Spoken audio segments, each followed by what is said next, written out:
여러분 안녕하세요. 오늘 여러분하고 다시 만나게 되었어요. 반갑죠? 네, 진짜 굉장히 반갑습니다. 통일교육협의회에서 여러 가지 이렇게 좋은 프로그램을 후원해 주셔서 우리가 다시 한번 통일에 대한 긍정적인 마인드를 이제 하나씩 하나씩 마음속에 스터디하고 또 오픈하고 세이브하는 그런 시간이길 바래요. 그래서 제가 전주에도 말씀드렸지만 금방 통일이 되거나 아니면 먼 미래에 통일이 되는 것이 아니라 우리 모두 한 명 한 명이 이렇게 통일에 대한 긍정적인 마인드가 모아졌을 때 세이브 됐을 때 결국은 저는 통일이 될 거라고 생각이 듭니다. 그래서 그런 마음에서 우리 오늘 2주차 여러분들과 함께 독일과 사회복지에 대한 이야기들을 이어가 보도록 하겠습니다. 이건 뭐라 그랬죠?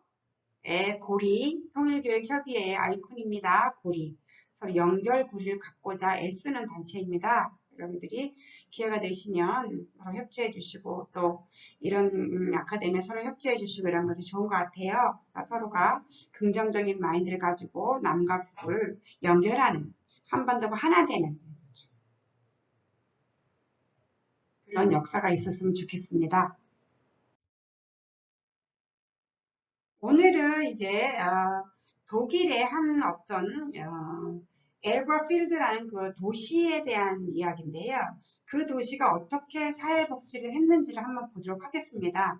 그거를 통해서 우리가 남북이 어떻게 사회복지를 하면 좋겠다 또 한번 생각해 보는 거죠. 예. 우리가 큰 정책을 만들 수는 없습니다. 잠깐 해가지고 그죠. 그리고 또 남북의 통일 정책을 다 할 수도 없는 것이고요. 특히 이제 독일에 대한 건 더 다 할 수가 없는 거잖아요. 그래서 엘버필드라는 이 도시가 어떻게 사회복지를 엮어 나갔는지 한번 시스템을 살펴보도록 하겠습니다. 엘버필드라는 도시가 있었습니다. 거기는 이제 1800년대에 이제 빈민 구제 정책을 시작했어요. 벌써 6명의 이제 방문을 선별했는데요. 이들이 하는 일은 이제 빈민 구제 신청자를 조사하는 거예요. 누가 빈민 구제를 받을 것인가 신청을 받고 조사하는 일을 했습니다. 그래서 점점 더 이제 인원이 굉장히 증폭된 거죠. 많아졌습니다. 각 구역에 감독관을 배치하고 빈민 구제 행정 업무와 관리 감독을 맡겼습니다. 그리고 감독관위원회에서는 시빈민구제 행정을 총괄했거든요. 이렇게 이제 업무를 나눠서 맡게 됐고요. 이 엘버필드시는 바르멘시와 함께 독일의 직물 제조 공장 도시였습니다. 공업 도시였죠. 공업 도시였고, 그러니까 어떻게 돼요? 외지로부터 이주민이 계속 유입하는 그런 곳이었죠. 그러니까 일거리가 있으니까 계속 노동력이 이제 유입되는 그런 상황이었습니다. 그래서 임금 밀도가 엄청나게 높았던 것이죠. 예. 임금 밀도가 높고 결국 임금 밀도가 높으면 어떻게 돼요? 빈민이 급증하게 됩니다. 그죠? 외지에서 금방 이주해온 사람들이 금방 잘 살기 쉽지 않습니다. 그래서 빈민이 급증하게 되고요. 그러니까 어떻게 돼요? 빈민구제 비용이 이제 엄청나게 커지죠. 부담이 커집니다. 그리고 경제는 악화되고, 그죠? 경제는 악화되고 빈민이 증가하고 부월 의식이 이제 만연했던 그런 이제 도시가 됩니다. 그리고 또 한 가지는 이제 교회의 무차별적인 자선이 오히려 근로 능력 있는 빈민의 자선 의존심을 부추겼다는 거예요. 이런 걸 볼 때 엘버필드시의 시스템을 보면 우리가 그 상황을 보면 한번 그 통일됐을 때의 상황을 한번 그려볼 수가 있어요. 여러분 그죠? 우리가 남북이 통일되면 남쪽으로 유입이 많아지겠죠. 물론 이제 산업을 일으키고 뭐 건축을 하고 이런 것을 북쪽으로 이제 갈 거예요. 그죠? 투자를 해서 그걸 뭐 새롭게 만들고 해야 되지만 또 남쪽에 있는 첨단 그런 시스템을 선호하는 젊은 층들은 남쪽으로 것이고 이렇게 외부에 대한 이주민들이 유입하다 보면 임금이 또 높아질 것이고요. 그죠? 또 반면에 그런 통일 부담금에 대해서 비용 부담에서 굉장히 부담이 커지겠죠. 예. 그건 분명합니다. 예. 경제는 어떻게 될까요? 네. 많은 사람들이 생각합니다. 독일의 예를 보고 경제가 어떻게 될 것인지. 이런저런 것들은 이제 또 마찬가지로 종교단체에 여러 가지 무분별한 자산들이 있을 것입니다. 지금도 여기저기 많이들 이제 하려고 하고 있고 애쓰고 있잖아요. 그런 것들이 어떻게 작용할 것인지 이런 예를 보면서 우리가 한번 생각해 보면 좋겠습니다. 그래서 결국 이런 배경 속에서 새로운 시스템이 필요해서 이제 엘버필드 시스템을 이제 만들게 됩니다. 어떤 원칙일까요? 이제 원칙을 정했겠죠. 첫째 보면 진정으로 빈궁한 사람만 구제하라는 거예요. 진짜 가난한 사람만 구제하라는 거예요. 근로소득이 있거나 사적인 자산을 이미 받아 생계유지가 가능한 사람이나 부양할 능력이 있는 법적 친척이 있는 사람들은 배제했다는 것이에요. 어떻게 보면 우리나라 국민기초생활보장법처럼 부양 의무자 제도가 있었던 거죠. 그래서 그런 사람이 있거나 저렇게 되면 이제 배제됐고, 또 빈민의 가정을 수시로 방문해, 감독관이나 방문원들이 수시로 방문해. 빈민구제의 수준은 식품, 의복, 주거, 가구, 교육비 이런 것을 포함해서 최저 생계비 아래를 했습니다. 모든 구제 수혜자는 그 대가로 자신의 능력에 맞는 일을 해야 된다는 거죠. 일을 해야 돼. 구제를 받았으면 일을 해야 돼. 그리고 구제 기간은 14일. 너무 짧죠? 단, 빈민구제 실무, 빈민가정환경조사 및 구호 물품 공급이 실무죠. 이를 담당하는 배분원이 그 사람이 방문하는 사람들이 합당한 이유를 제시하면 연장 가능했다는 거예요. 여기서 이제 문제가 생길 수 있죠. 그리고 각 케이스에 대한 완벽한 감독과 조사를 위해서 한 명의 배분원은 4케이스만 할 수 있어요. 가족이든 개인이든 상관없이 오로지 4케이스만 담당했죠. 우리나라 현실은 뭐예요? 너무 많아서 사회복지 공무원 한 명이 담당해야 될 케이스가 너무 많아서 사각지대가 많이 있다고 그러잖아요. 그런데 여기는 이제 예를 들면 사회복지사라 치면 한 사회복지사가 4케이스만 담당했던 것이죠. 그러면서 이제 조직을 만들었어요. 시빈민행정위원회와 지구와 구역을 나누고 배분을 이제 했는데요. 시빈민행정위원회에서는 이제 행정을 점검하고 총괄 감독을 했어요. 위원장도 있고, 그 다음에 위원은 이제 시장이 당연지고 4명의 시의원과 시민, 4명의 시민, 똑같은 수로 이제 해서 9명으로 구성해서 임기를 3년간 했고요. 지구의 장과 배분원을 시의회에서 추천하고 시의회가 승인합니다. 그래서 6명의 유급 직원을 배치하게 됩니다. 39개 지구로 나누고요. 그 다음에 이제 한 지구당 14개 구역을 설치해서 총 구역을 이렇게 정했습니다. 배분원은 한 개 구역의 배분원을 한 명씩 배치했고요. 아까 한 명이 4가구를 담당했다고 했잖아요. 그래서 546명의 배분원이 실무를 담당하도록 이렇게 조직을 탄탄하게 만들었던 것이죠.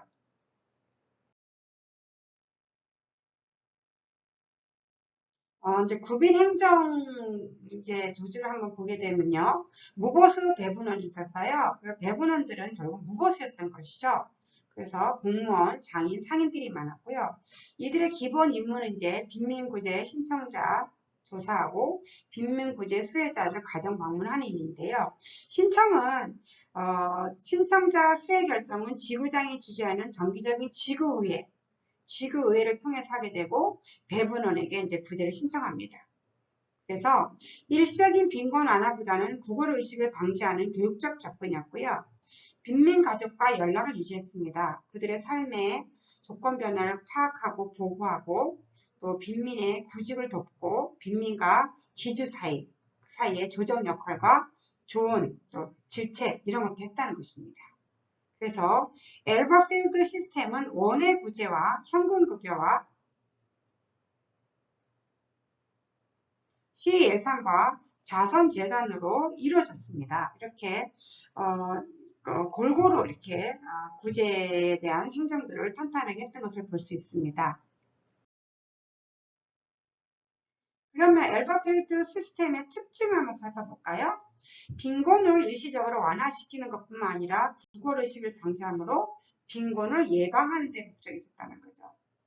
그리고 빈민구제 수급자에게 수급의 조건을 근로 조건으로 이르시켰죠.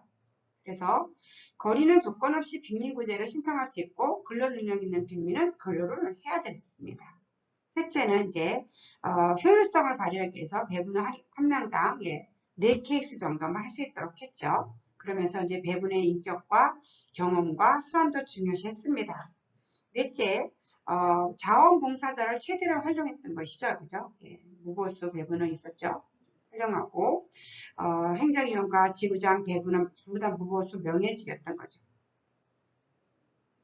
여성의 공공활동 참여가 드문 시절에 대부분 중산층의 여성도 있었습니다.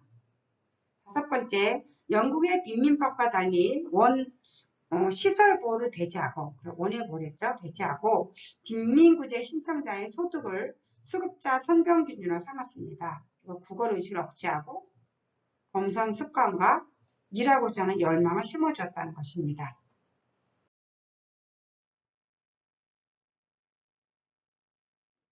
에너필드 시스템은 빈민구제 시스템의 운영이 효과적으로 개선됐다는 효과가 있었고요. 수급자의 선정과 배분이 신속하게 이루어졌겠죠. 예. 케이스가 적게 다루니까 구체적으로 일하니까 그죠.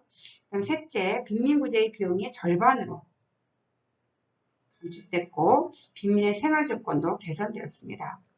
이렇게 굉장히 좋아진 법이었는데요.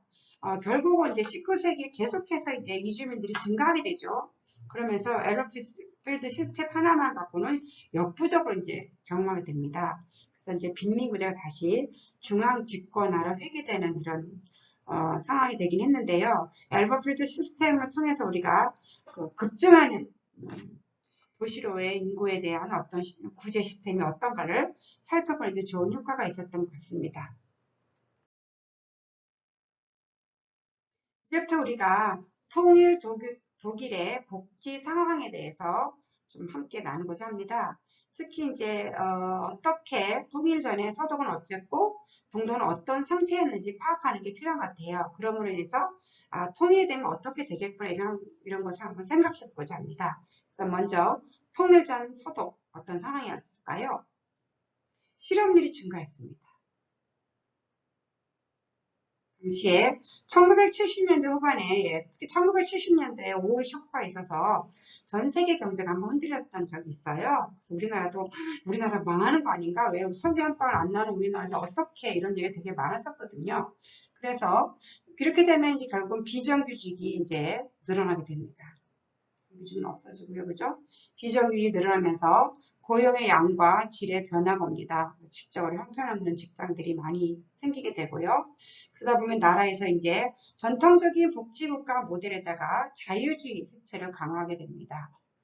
자유주의라는 건 뭐예요? 시장 경제 흐름에 맡기는 거죠. 예. 그리고 국가가 직접적으로 개입하는 걸 축소하고, 그죠?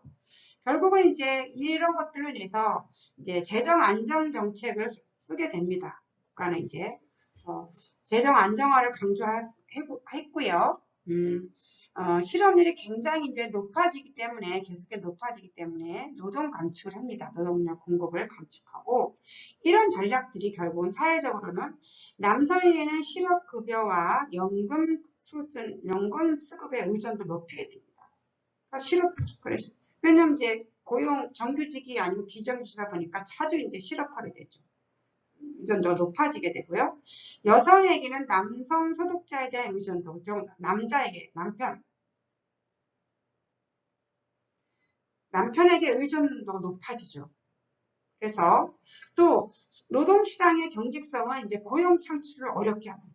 새로운 고용을 들어가기 어려운 이런 상황이 통일 전에 서독의 상태였습니다. 그러면 통일 전 동독은 어떤 상태였을까요? 사회주의, 여러분 사회주의가 이제 북한만 생각하니까 이제 공산주의 이렇게 해서 가슴이 막 철렁철렁하고 이렇잖아요. 예, 사회주의, 뭐, 북한이 사회주의 맞습니다. 사회주의를 따르는 나라는 완전 고용 상태가 표면적으로 되어 있습니다. 왜냐하면 모두 다 일을 해서 똑같이 나눠간다고 생각하고 있기 때문에 이론은 굉장히 좋지요. 여러분 모두 다 일해서 똑같이 나눠가는 거 좋아하신가요? 아니라고 하실 거예요. 우리는 이미 자유민주주의에 살고 있기 때문에 그런 것은 이해할 수가 없죠. 똑같이 일한다고 똑같은 능력을 발휘하는 건 절대 아니거든요. 그죠? 이런 상황은 똑같이 분배하는 건 되게 좋아요. 근데 여러분 똑같이 나눕니까? 나누는 사람, 옛말에 떡 만지는 놈이 콩고물 먹는다고 했어요. 그런 것처럼 만지는 사람이 더 많이 갖게 되어 있는 게 인간의 기본 심리거든요. 근데 인간의 기본 심성을 배제하고 똑같이 나눠 갖는다, 동등한 분배한다, 이런 표면적인 정책들이 어떻게 됐겠습니까? 물론 표면적으로는 완전 고용 상태에 된 거 맞습니다. 이 때문에 실업자가 없어요. 네. 없어. 사회주의는 실업자 없는 줄 알아요. 없고 경제 성장이 둔화된 대신에 둔화된 1970년대 중반에 사회주의 체제는 우월하다고 평가받을 수도 있었습니다. 강조될 때예요. 사회주의가 더 낫다 이렇게 강조될 때예요. 그렇지만 결국은 실속 없는 완전 고용 정책, 우리 북한을 보면 알지 않겠습니까? 저는 북한에 가본 적은 없습니다. 그렇지만 뭐 여러 가지 책도 보고 또 우리가 인제 만나러 갑시다 또 그다음 뭐죠 모란봉 이런 그런 프로를 한번 보면 북한에서 오신 다양한 직업을 가진 분들이 와서 증언하는 이야기들을 볼 수 있습니다. 그죠? 모두 다 이런 거 맞습니다. 그렇지만 실속 없는 완전 고용 정책으로 해서 경제활동 인구의 약 15%에 달하는 은폐 실업이 존재했다는 것입니다. 실업인데 아닌 것처럼. 그죠? 예, 맞아요. 국가가 통계를 장악하고 있기 때문에 그것이 실업이 나올 수가 없는 거죠, 사회주의가. 그랬던 동독이 그런 상황이었습니다. 또한 완전고용 체제에서 노동은 권리이자 의무였기에 노동권은 통제받고 감시가 됐다였습니다. 그리고 억압적이었고. 우리는 어때요? 자유민주주의는 일할 수 있을 땐 일하고 일할 수 없을 땐 쉴 수 있어요. 예, 자의로 인해서 자발적인 실업에 대해서는 뭐 고용보험에서 책임지지 않지만 비자발적인 실업에 대해서는 또 고용보험에서 혜택을 받고 있지 않습니까? 그게 이제 자유민주주의의 이제 노동의 개념인데요. 이런 사회주의에서는 완전 고용 체제에서는 통제와 감시를 받는다는 거예요. 이런 상태에서 동독은 경제적으로 어려운 상태였던 거죠, 결국은. 표면적으로만 좋아 보이지만 실제로 내부에는 굉장히 어려운 상태였다고 판단이 됩니다. 그러면 통일 후 동독은 그럼 어떤 상황이 됐을까요? 예, 통일 전에는 엄청나게 완전 고여 있는 것 같고 은폐 실업률이 있으면서 이게 밝혀지지 않고 있었지 않습니까? 그런데 실업률은 굉장히 높은 상태였던 건 사실이고 그랬죠. 그러면 통일 후에는 어떻게 됐을까요? 화폐 교환 비율이 있었겠죠. 1대1로 했던 거예요. 동독과 서독이. 그럼 그 비율과 낮은 생산성. 예. 여러분 똑같이 일해도 똑같이 먹으면 어떻게 생산성이 떨어질 수밖에 없게요. 그죠? 아니 나는 한도 쉬지도 않고 열심히 일했는데 똑같이 이제 100만 원을 받아. 쟤는 맨날 빈둥빈둥 놀고 8시간 떼었는데도 100만 원 받아. 그러면 일하겠습니까, 여러분? 예. 그렇게 사회주의적인 방식이 그렇게 흘러갈 수 있다는 거죠. 특히 이제 노동권을 이제 감시받고 통제받고 이런 사회면 북한과 같은 공산주의 사회면 그럴 수 있습니다. 그래서 낮은 생산성으로 인해서 기업이 파산했습니다. 그리고 실업자가 계속 늘어났다는 것이죠. 통일 이후에 동독은 정말 실업률이 서독보다 매우 높았습니다. 그리고 국민 총 생산량도 서독의 생산에 비해서 많이 낮은 거죠. 서독은 굉장히 높았고요. 동독의 총 수입은 증가는 조금 했습니다. 예, 통일 후에. 그렇지만 통일이 된 지 20년이 지난 후 동독의 소득 수준은 서독의 이렇게 75에서 85% 정도에 미쳤다는 거예요. 완전히 같아지지 않았대요. 20년이 지났네요, 여러분. 그러니까 우리나라가 통일되면 여러분 어떤지 한번 생각해 볼 필요가 있죠. 예. 생각을 여러분 계속 하셔야 됩니다. 다음에 또 이런 기회가 있을 때 우리가 한번 더 그거에 대해서 토론해 보고 그랬으면 좋을 것 같아요. 그래서 75에서 85% 정도에 미쳤고요. 실업률은 서독의 2배에 달했습니다. 그러니까 결국은 동독과 서독 간에 큰 경제적 격차가 존재하게 됐던 것이죠. 예.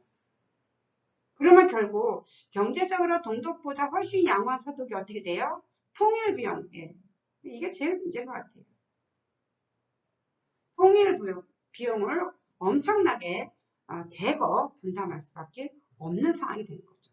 그래서 결국은 통일 도국이 경제적으로 이제 어려운 상황이 되겠죠. 네, 독일 정부에서 그럼 어떻게 했을까요? 네. 통일 이후 15년간 1조 4천억 유로. 유로가 엄청 비싼 거 아시죠, 여러분? 저는 계산도 안 됩니다, 얼마인지. 그렇게 많은 돈을 동독에 지원했습니다.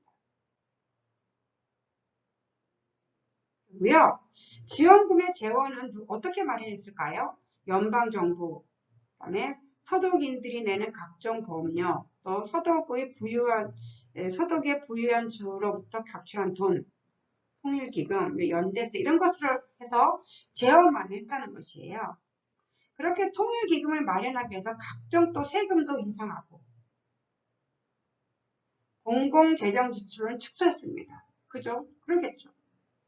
특히 세금보다 빚을 더 많이 냈다는 거예요.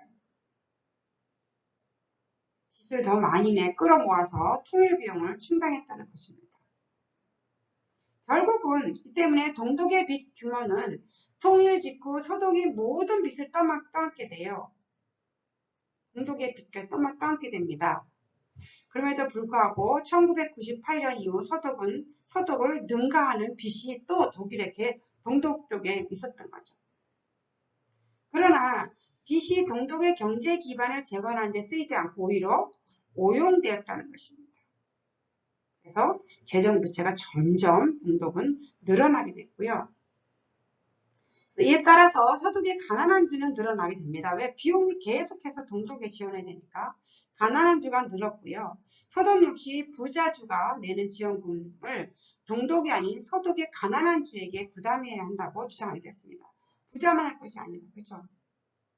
한편 통일 이후 정부의 부채뿐만 아니라 가계부채도 정부의 부채, 가계부채가 늘어나게 됐다는 것이죠. 이는 실업자와 세수가 늘어났기 때문인데요. 빈곤층 비율도 통일 전에 비해서 5.1%나 증가했다는 것입니다. 그죠? 여러분 어떻게 생각하세요? 우리가 이제 여러 가지 생각을 많이 합니다. 그죠? 사람들이 통일하면 뭐 가난해진데 하기 싫어. 왜 내 걸 나눠야 돼? 뭐 등등 이런저런 얘기를 굉장히 많이 이제 심심찮게 하기도 하고 합니다. 요즘에 남북 간에 이제 관계가 경색이 지금 짙어지고 있기 때문에 경직된 상태이기 때문에 뭐 통일에 대해서 얘기를 잘 못하고 있는데요. 사실은 뭐 정말 통일이 돼야 우리나라가 어떻게 이 작은 땅덩어리에서 생기는 여러 가지 문제점들을 극복할 수도 있고 또 새로운 어떤 패러다임으로 우리나라가 발전할 수 있는 건 사실입니다.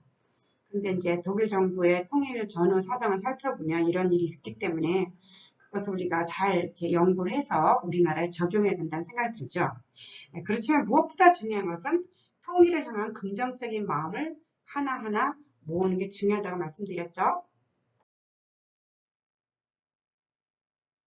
결국은 1991년 1월 이후에 동서독 간의 국가조약에서 사회보장에 통일을 이룹니다. 그래서 결국은 사회보장 제도의 목표는 구동독에 있는 지역의 연금 수준을 서독의 수준으로 끌어올리는 게 목표였죠. 그래서 이제 같아지지 않겠습니까? 그래서 결국은 서독의 연금 제도를 동독까지 확대 적용하게 됩니다. 그러면서 부분 퇴직제를 도입하고요. 여성의 자녀 양육 기간을 연금 가입 기간으로 선정해줘요. 중요한 얘기가 나오죠. 예. 선정해주면서 정년을 상향 조정하게 됩니다. 경제 성장률이 하락하고 실업률이 상승하는 이런 통일 후유증, 이것 때문에 이제 노사정이 합의안을 도출하게 됩니다. 그렇지만 1998년 초에 실업자 수가 500만 명, 어마어마하죠. 500만 명을 초과하였고 실업 문제 접근 방식에 대한 대전환이 필요하게 되었습니다.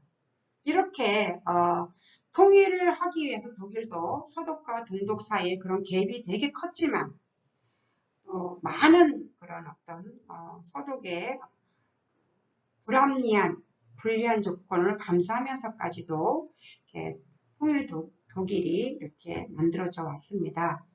그래서 우리가 통일을 생각하면 우리나라 남북 통일을 생각하면 지금 남북 굉장히 차이가 더 많이 나잖아요. 동독 서독보다. 그런 것도 우리가 생각을 여러 가지로 하게 됩니다. 제가 이제 여기다가 여러분 고조선의 사회 기본 이념을 넣었는데요. 갑자기 왜 나왔느냐? 우리가 통일을 하려면은 이런 마음을 가져야 된다는 거죠. 이런 마음을 회복해야 된다. 홍익인간. 우리나라의 원래 건국 이념은 홍익인간과 경천애입니다. 결국은 이런 모든 것들이 결국 뭐예요? 집단적인 공동 연대 의식인 거죠. 상부상조. 홍익인간이라는 것은 인간을 널리 이롭게 한다는 뜻이고요. 예. 첫째, 복지적인 측면에서 보면 윤리적으로는 순수한 인류애이고 측은지심, 인류애고. 둘째, 정신적으로는 선타 호화 정신입니다. 뭐냐면 남을 먼저 생각하고 나를 나중에 생각하라는 거죠. 경제적으로는 무차별적 균등 거고요. 사회적으로는 평화애호입니다. 그래서 결국은 인간의 또 무차별주의 사회였는데 평화주의 이런 것들, 인간의 존엄성, 기회균등, 자기결정권, 사회연대성 이런 것들이 우리가 벌써 건국 이념에 들어있다는 것입니다. 이런 마음을 회복할 때 이것을 기초로 할 때 남북이 통일될 때의 사회보장제도가 이루어지지 않을까요? 결국 우리가 남북이 통일하면 사회복지는 어떤 방향으로 가야 될까 한번 생각해보고자 이렇게 결론적인 얘기를 넣었습니다. 우리는 지금 인공지능 세대에 살고 있습니다. 그죠? 인공지능과 동거하고 또 인공지능과 경쟁하며 살고 있습니다. 결국 우리가 어떻게 이런 사회에서 도태된 그죠? 주변인들이 느껴져. 이제 북한을 생각해보면 그죠? 우리가 사회적 책임을 공감하는 그런 게 결국 사회복지인데요. 그런 어떤 사회적 책임을 또 공감할 필요가 있습니다. 특히 남북 통일을 꿈꾸는 모든 세대가 그죠? 모든 세대가 홍익인간 이 건국 이념을 깊이 생각해보면 우리가 긍정적인 마인드를 통일에 대한 긍정적인 마인드를 더 하나 쌓을 수 있다고 생각이 듭니다. 여러분들이 이런 마음들을 하나씩 갖고자 했으면 좋겠습니다. 그런 마음으로 여러분들과 함께 긴 시간 동안 이 얘기를 나눴던 거예요. 백두산 다시 한번 보면서 우리가 통일 한국에 대해서 깊이 긍정의 마인드를 가졌으면 좋겠습니다. 여러분들께서 긴 시간 동안 수고하셨고요. 이 이후도 이런 일이 있으면 또 한번 만나서 저희가 통일에 대해서 한번 생각해 보도록 하겠습니다. 수고하셨습니다.